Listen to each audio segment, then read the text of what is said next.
Good afternoon and welcome to the Midday News. Here's what we have in the bulletin. 8 houses to be demolished in Shooters Hill, Bull Bay, St. Andrew. No information on vaccine donation, Ministry of Foreign Affairs responds. And later in sports, Reggae Girl signs for English Giants Manchester City. I'm Giovanni Dennis and here are the details. 8 houses constructed on a slope in Shooters Hill, Bull Bay, St. Andrew are to be demolished by the Kingston and St. Andrew Municipal Corporation. It comes in the aftermath of the tragedy last October when a father and daughter died when their house collapsed during a landslide as heavy rains swept across the country. 8 houses were destroyed. 8 houses, were destroyed. There is currently a cease and desist order on building in the area. Member of Parliament for St. Andrew East Rural, Juliet Holness, gave details on the plans for the compromised area in Shooters Hill and the affected householders. Of their home has to be demolished, have been notified, and they appreciate that this has to be done. I think all they're hoping for is a permanent solution in terms of giving them somewhere else to live. Many of them, though they have rent being paid for them, are living in places that they would prefer not to be. They would love to be back in their own home. The Ministry of Housing has done a total assessment and costing and will be going to Cabinet to present the situation for both the residents of Shooters Hill and the residents of Wees Road 9 Mile as it relates to relocation and housing solutions. The Pan American Health Organization, PAHO, is urging G7 nations to make Latin America and the Caribbean a priority for vaccine donations. PAHO says only 1 in 10 of the region's citizens have been vaccinated against COVID-19 so far. Here's Shamila Pullen with that story. 1 billion COVID vaccines on offer for poorer countries from G7 nations. But Director of the Pan American Health Organization, PAHO, Dr. Carissa Etienne, wants Latin America and the Caribbean to be given priority for distribution. Dr. Etienne says those countries are suffering the most and should be at the front of the line. Today, less than 1 in 10 people in Latin America and the Caribbean have been fully vaccinated against COVID. Yet, we are a region of more than 600 million people where cases are mounting, hospitals are full, and variants are rapidly circulating.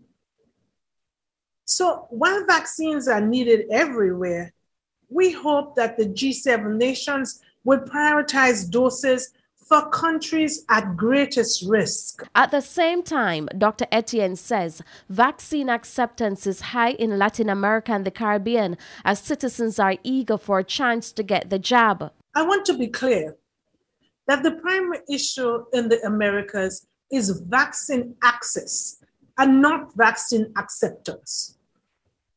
Across Latin America and the Caribbean, we have a long legacy in immunization and trust in the life-saving power of vaccines. Once new doses are available, countries are ready to distribute them as quickly as they arrive. And PAHO will work tirelessly to get vaccines to every corner in our region until this pandemic is behind us. Additionally, Dr. Etienne says financial support is needed for other supplies. She's suggesting that the region ramp up efforts to manufacture vaccines. People naturally turn to health workers, including doctors, nurses, and community health workers for medical advice. So we must ensure that our health workers have the information that they need to answer their communities and their own families' questions. And finally, I want to remind citizens that the vaccines authorized by WHO and delivered through COVAX have been thoroughly assessed by experts. So when it is your turn to get vaccinated, embrace what's available to you. Shamila Pullen, TVJ News. Well, Shamila Pullen now joins us in studio with more on this issue. Shamila, just how much of these vaccines will Jamaica be receiving? Thanks, Giovanni. Well, that's a burning question, one which was also put to Foreign Affairs Minister Kamina Johnson-Smith yesterday evening at a Jamaica Diaspora Sustainability Symposium. The demand for vaccines is high, and Caribbean countries have been lobbying for doses through the WHO COVAX facility. Now, prior to the G7 summit, the United States President Joe Biden said the U.S. will donate 80 million COVID-19 vaccines to Latin America and the Caribbean. So, where does Jamaica fall in all of this? Here's what Mrs. Johnson-Smith told the symposium. We have not yet had a confirmed quantity, but we continue to liaise as they work out the different formula that they use on guidance from CARFA and other, which of course has links with our local health infrastructure, taking into consideration not only our populations, but percentage populations and, of course, the rate of transmission which is taking place in various islands. She, however, confirmed that talks have begun. We have engaged bilaterally and through CARICOM. We've had meetings with Secretary of State Blinken as well as White House NSA Sullivan, where assurances were given that the region would be assisted with vaccines at a point in time. So, as we wait, officials in Jamaica continue to urge Jamaicans to get vaccinated with the doses we have available. Gio? Thanks so much, Shamil, and of course we'll continue tracking this story. To other news now, the parliamentary opposition is calling for a 6-month delay to the implementation of new toll rates to travel on Highway 2000. The Ministry of Transport says the new rates will take effect the first weekend of July. However, opposition spokesman on transport, Michael Phillips, says increasing the cost to travel on the highway at this time would be an added burden on Jamaicans who are grappling with the effects of the COVID-19 pandemic and the increase in the cost of living. Just like at the beginning of the pandemic, where the ministry had spoken to the toll operators and the authority itself, asking them to at least hold off a little bit, seeing the economic conditions of not only the country but for most Jamaicans. It would be our recommendation that a similar conversation be held with the operators of the toll roads and asking them to give a little reprieve. The Transport Ministry on Wednesday published the proposed rates for the 4 toll plazas. For the Spanish Town leg, it is proposed that Class 1, 2 and 3 vehicles will move to $210, $320 and $590 respectively. The proposed rates for the Portmore Toll Plaza are $290, $470 and $870. For users of the Vineyards Toll Plaza, their rates could move to $550, $810 and $1,510 respectively. Over on the Maypen leg of Highway 2000, the new proposed rates are $150, $250 and $500 for Class 1, 2 and 3 vehicles. A group of people this morning laid a floral tribute to honor the memory of the victim of last Thursday's fatal crash in the Bogwa Gorge in St. Catherine. Our reporter Krista Campbell was on location and filed this report. Remembering 59-year-old Valerie Ennis of White House Housing Scheme in Kingston, St. Catherine.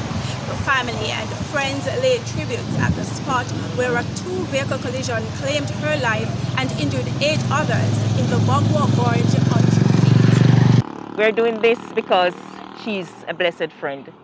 She's one that we know would have been upfront for us. I'm trying to stay strong as the eldest sibling. But it's really hard when for 40 odd years somebody's been your best friend. She's my sister, my mother. She is always there. As a matter of fact, the morning in question the accident happened, she was on her way to my restaurant where she helps me every day of the week. Now Miss Ennis and the 8 injured persons were passengers in a Toyota Hiace minibus which was sent plunging into the Rio Cobre after colliding with a Toyota Fielder. Now the driver of the motor car, 21-year-old Malik Winter of Cheesefield, also in Linstead, was reportedly overtaking a line of traffic when he slammed into the minibus. He's since been charged with manslaughter. Oh my God, that's the best thing could have ever happened. He's young, But guess what happened? They need to learn from a tender age. They need to know what responsibilities are. I'm numb because him being charged is still not going to bring her back, but at least it's going to be an example to other road users. We need safety on the streets. Motorists need to know when to overtake. The gorge is in a deplorable condition also. So things like those we need to address. My sisters and I have decided we're going to start a GoFundMe to assist these divers who actually helped to pull her from the river. I don't know how far that will go. It has to start somewhere. And being that they're not being recognized by the relevant authorities, this is our way of giving back. It won't bring her back, but it's in her honor. From the Bogwalk Gorge in St. Catherine, I'm Krista Campbell for TVJ News. It's back to you in studio. And it's now time for a break, but please stay with us. We'll have much more when you return. We're continuing the news. 11 deaths were recorded over the last 24 hours from COVID-19, bringing the death tally to 1,023. 9 of the deaths, which are from St. James, were previously under investigation.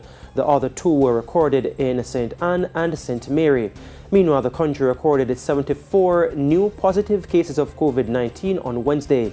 This pushed the total number of confirmed COVID-19 cases to 49,503. The positivity rate is now at 10%. 126 persons remain in hospital. 10 are critically ill. There are currently 19,928 active cases.